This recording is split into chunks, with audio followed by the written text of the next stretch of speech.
আসসালামু আলাইকুম, শুভেচ্ছা, স্বাগতম। প্রিয় দর্শক, বাংলাদেশ প্রতিদিন পত্রিকায় ছাপানো হয়েছে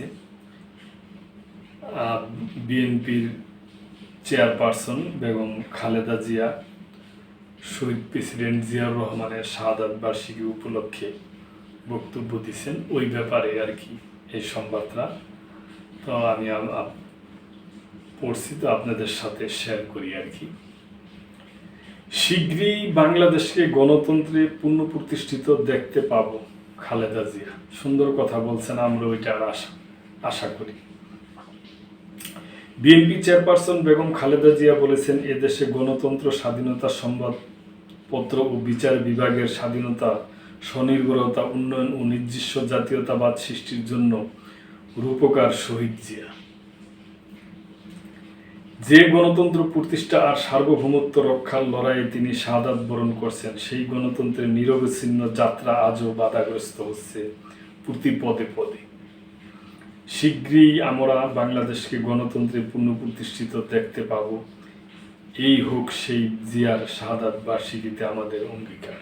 খুবই সুন্দর কথা, খুবই আশাবাদী কথা। প্রিয় দর্শক, বৃহস্পতিবার রমনার ইঞ্জিনিয়ারিং ইনস্টিটিউট মিলনায়তনে আয়োজিত আলোচনা সভায় প্রধান অতিথির বক্তব্যে ভার্চুয়ালি যুক্ত হয়ে তিনি এসব কথা বলেন।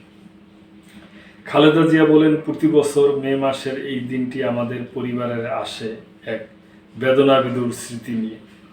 এই দিনে শুধু আমাদের পরিবার নয়, বরং সমগ্র দেশই হয়ে ওঠে পড়েছিল বেদনার্থ ও অভিভাবকহীন।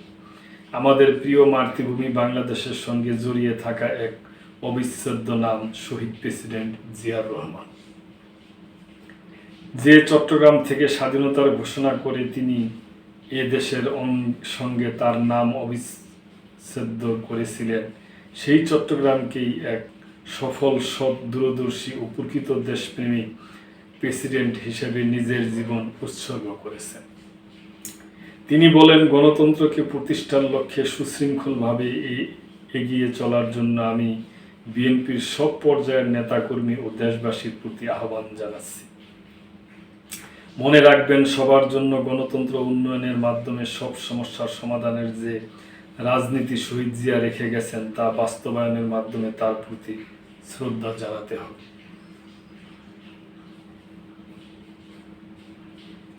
দর্শক, খুবই ভালো কথা বলছে। এখানে দেখেন, এখানে একটা ব্যাপার লক্ষ্য করা যায় যে উনি বক্তব্যটা দিচ্ছেন, কারো কোনো বদনাম করে নাই।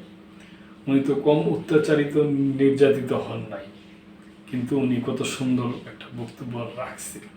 এইটি আমরা আশা করি যে রাজনৈতিক দলগুলোর সাথে পারস্পরিক এরকম শ্রদ্ধা চিহ্নবোধ গড়ে উঠবে, এবং যে বর্তমান যে অন্তর্বর্তী সরকারের প্রধান আছে, ওনাদের সাথে সুন্দর একটা আলাপ আলোচনার মাধ্যমে খুব শীঘ্রই দেশে একটা সুন্দর গণতান্ত্রিক নির্বাচন হবে এবং নির্বাচিত জনপ্রতিনিধিদের কাছে ক্ষমতা যাবে, এটাই আমাদের আশা।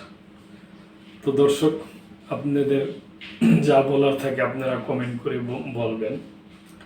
লাইক, কমেন্ট, শেয়ার করে সাবস্ক্রাইব করে চ্যানেলটির পাশেই থাকবেন। আল্লাহ হাফেজ।